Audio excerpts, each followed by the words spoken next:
गांव की जिठानी। शांति अपने दो बेटों अर्नव और आरुष के साथ शांति से जीवन बिता रही थी, लेकिन शांति के पति सोहन से उसकी कभी कभार थोड़ी अनबन हो जाती थी। एक दिन शांति रोज की तरह सुबह का खाना बना रही थी, तभी दरवाजे की घंटी बजी। घंटी की आवाज सुनकर वो दरवाजे की ओर जाते हुए कहती है, अरे आती हूँ, कौन है, सब्र करो। शांति दरवाजा खोलती है तो देखती है कि उसके जेठ मोहनदास सामने खड़े होते हैं। वो सक पकाकर अपना घूंघट करती है और पैर छूकर कहती है, आइए आइए जेठ जी। कैसी हो शांति? जी मैं तो बिल्कुल ठीक हूँ, सब आपकी मेहरबानी है भाई साहब। शांति और मोहनदास की बातें सुनकर शांति का पति सोहन और उसके दोनों बेटे बाहर आ जाते हैं। अरे भैया राम राम, कैसे हो आप? राम राम भाई। अरे शांति ऐसे खड़ी खड़ी क्या देख रही हो? चाय कॉफी कुछ लेकर आओ, भैया आए हैं। शांति तेजी से रसोई की ओर आगे बढ़ती हुई कहती है, अरे मेरी माँ, गेट खोलने के चक्कर में मेरे तो चावल ही जल गए। वो दौड़ी दौड़ी रसोई में जाती है और देखती है कि सारे चावल जल गए हैं। वो दोबारा चावल बनाने में लग जाती है। इतने में सोहन आवाज लगाता है, अरे शांति, तुम्हारे चावल का रोना खत्म हो गया हो तो चाय ले आओ। जी लाती हूँ अभी। शांति जल्दी जल्दी चाय बनाती है और मोहनदास को चाय देती है। सब एक दूसरे की खैर खबर पूछते हुए चाय पीते हैं। चाय खत्म होती ही मोहनदास शांति की ओर देखते हुए मजाक में कहते हैं, शांति, अब तुम्हारी चाय में दम नहीं रहा, अब हमें चाय बनाने वाली बदलनी पड़ेगी। ये कैसे मुमकिन होगा जेठ जी, घर और बाहर का सारा काम मुझे ही करना पड़ता है और कभी कभी जल्दी जल्दी के चक्कर में काम बिगड़ जाते हैं, जैसे आज चावल जल गए। अरे इसी का तो हल लेकर आया हूँ। मैंने रिश्ता देखा है अर्नव और आरुष के लिए। दोनों लड़कियाँ बहुत सुंदर और सुशील हैं। अगर आप दोनों इजाजत दें तो बात करूँ आगे। सोहन और शांति रिश्ते की बात सुनकर कहते हैं, अब ठीक है, बात चलाइए ना भैया, पर पहले लड़की के बारे में कुछ बताइए तो सही। हाँ भाई साहब, लड़की कैसी है, परिवार कैसा है, कहाँ के रहने वाले हैं?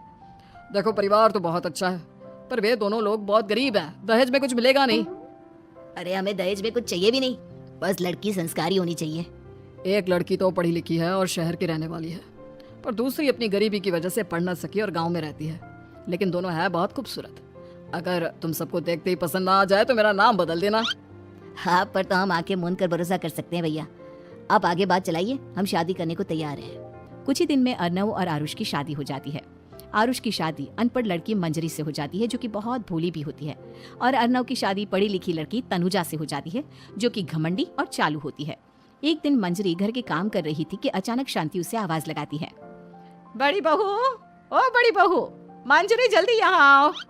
मंजरी जल्दी जल्दी शांति के पास जाती है। बेटा मेरे पैर दबा दे, बहुत दर्द हो रहा है।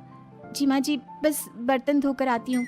अरे बैठ यहाँ, मेरे पैर में बहुत तेज दर्द हो रहा है, बर्तन छोटी बहू धो लेगी।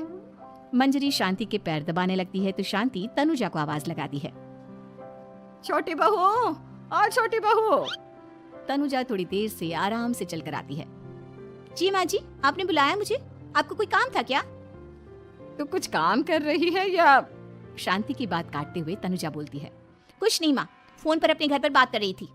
अरे बाद में बात करियो अपने घर वालों से, पहले जाके बर्तन धो ले। तनुजा मुंह बनाते हुए अपनी जिठानी की ओर देखती है और मन ही मन कहती है, ये महारानी वहाँ बैठी है, ये नहीं कि बर्तन धो ले। मैंने इतनी पढ़ाई बर्तन धोने के लिए की थी क्या? तनुजा दांत पीसकर वहां से चली जाती है। अगले दिन सब दफ्तर चले जाते हैं, तभी डाकिया चिट्ठी लाता है। शांति चिट्ठी लेकर मंजरी से कहती है, बड़ी बहू, जरा छोटी बहू को बुलाना, एक चिट्ठी आई है। मेरी तो आंखें कमजोर है तो मुझसे पढ़ा नहीं जाएगा। मंजरी तनुजा के पास जाकर कहती है, तनुजा, तुम्हें माँ जी बुला रही हैं। मुझ पर हुक्म मत चलाओ, काम बताओ काम। अरे मैंने तुम पर कहाँ हुक्म चलाया, और हुक्म चला भी दूंगी तो क्या हुआ, तुम तो मेरी छोटी बहन की तरह हो ना। तुम जैसी अनपढ़, जाहिल और गांव की गवार मेरी बहन नहीं हो सकती। बेचारी मंजरी तनुजा की बात सुनकर अपना सा मुंह लेकर रह गई। कोई चिट्ठी आई है, माँ जी तुमसे पढ़वाना चाहती है, बस इसलिए बुला रही हैं। मुंह टेढ़ा करके तनुजा मंजरी का मजाक बनाती हुए कहती है, अनपढ़ कहीं की। तनुजा का ऐसा बर्ताव देखकर बड़ी बहू बहुत दुखी होती है। तनुजा को अपनी पढ़ाई का घमंड इतना हो गया कि अब वो घर के कोई काम नहीं करती और अपनी जिठानी का मजाक बनाती रहती। तनुजा का ये बर्ताव अब उसकी सास को भी नजर आने लगा था। एक दिन शांति ने अपनी बड़ी बहू से कहा, मंजरी, तनुजा हर समय तुम्हारा मजाक उड़ाती है, तुम्हें गुस्सा नहीं आता क्या? आता तो है माँ जी, लेकिन मैं क्या करूं? जब भी उससे कुछ बोलती हूँ वो और भी जली कटी बातें मुझे सुनाकर चली जाती है। मैं उसे अपनी छोटी बहन की तरह प्यार करती हूँ, लेकिन उसके दिल में मेरे लिए कोई इज्जत नहीं। बहू, तूने वो कहावत सुनी है, जुल्म करने वाले से ज्यादा जुल्म सहने वाला अपराधी होता है। मंजरी अपनी सास का इशारा समझ जाती है।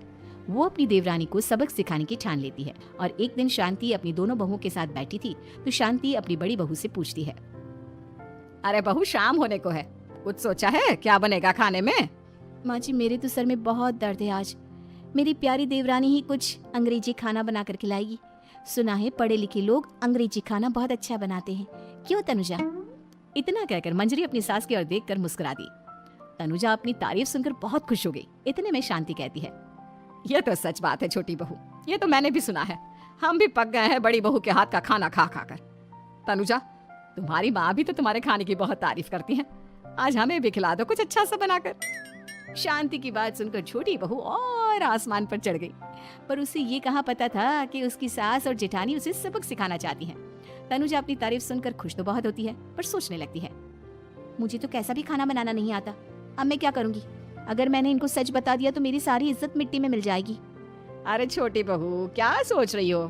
खिलाओगी ना अपने हाथ का अंग्रेजी खाना? छोटी बहू हाँ में सर हिला देती है। अचानक से उसके दिमाग में एक आइडिया आता है। मैं इंटरनेट से देखकर कुछ बना लेती हूँ, मेरी वाहवाही पूरे घर में हो जाएगी। मुझे कौन सा रोज रोज बनाना है। माँ जी, आज आप सबको ऐसा खाना खिलाऊंगी कि इतने में शांति छोटी बहू की टांग खींचते हुए कहती है कि पता नहीं कैसा खाना खिलाओगी, ए ऊपर वाले हमारी रक्षा करना। इतना बोलकर शांति और मंजरी दोनों जोर जोर से हंसने लगते हैं। अब तनुजा रसोई घर में चली जाती है और खाने की तैयारी करने लगती है, पर उसे रसोई घर की चीजों के बारे में तो कुछ नहीं पता।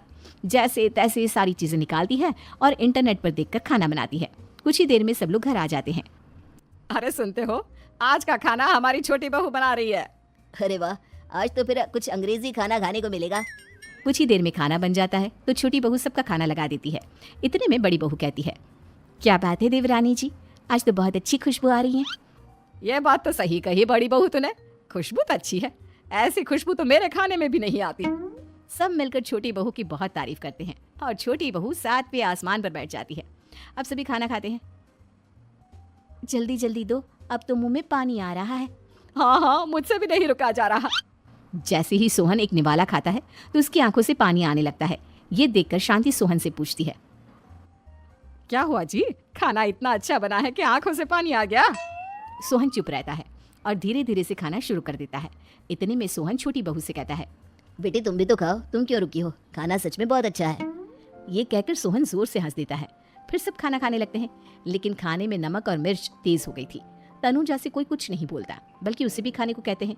जैसे ही छोटी बहू खाना खाती है वो पानी पानी कहकर चिल्लाती है, पानी, इसमें तो पानी।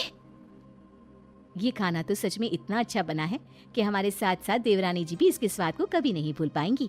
सही कहा बहू। तनुजा को अपनी गलती का एहसास हुआ और उसने अपनी सास से कहा, माँ जी ये मेरी गलती नहीं है, इंटरनेट पर दिखाया था कि 4 चम्मच नमक और मिर्च डालने हैं। अब मंजरी को भी मौका मिल गया और उसने तनुजा पर तंज कसा। नाच न जाने आंगन टेढ़ा, हर जगह अपनी पढ़ाई दिखाती हो, दूसरों का मजाक उड़ाती हो। अब पता चला ना, हर चीज में पढ़ाई काम नहीं आती। और तुम तो शहर में रही हो, तुम्हें तो मुझसे भी अच्छा खाना बनाना आना चाहिए ना। बेटा, अगर तूने ठीक से सब सीखा होता तो आज तुझे शर्मिंदा नहीं होना पड़ता। बात शहर या गांव की नहीं होती। मंजरी गांव से आई है, लेकिन उसे घर का काम करना और खाना बनाना सब अच्छी तरह से आता है। तुम शहर में रही हो, तुमने ये सब क्यों नहीं सीखा? छोटी बहू सर नीचा कर सबसे माफी मांगती है और बहुत शर्मिंदा होती है। दीदी मुझे माफ कर दो, मैंने आपको बहुत बुरा भला कहा, पर आपने मुझे हमेशा ही माफ किया। आज मुझे अपनी गलती का एहसास हो गया है। अब दोनों बहुएं मिलकर घर का काम करने लगी और एक दूसरे को अपने गुण बांटने लगी। मंजरी ने अपनी देवरानी को खाना बनाना और घर का काम करना सिखाया, वहीं तनुजा ने भी अपनी जेठानी को पढ़ना लिखना सिखाया। शांति और सोहन ऐसी बहुएं पाकर बहुत खुश थे।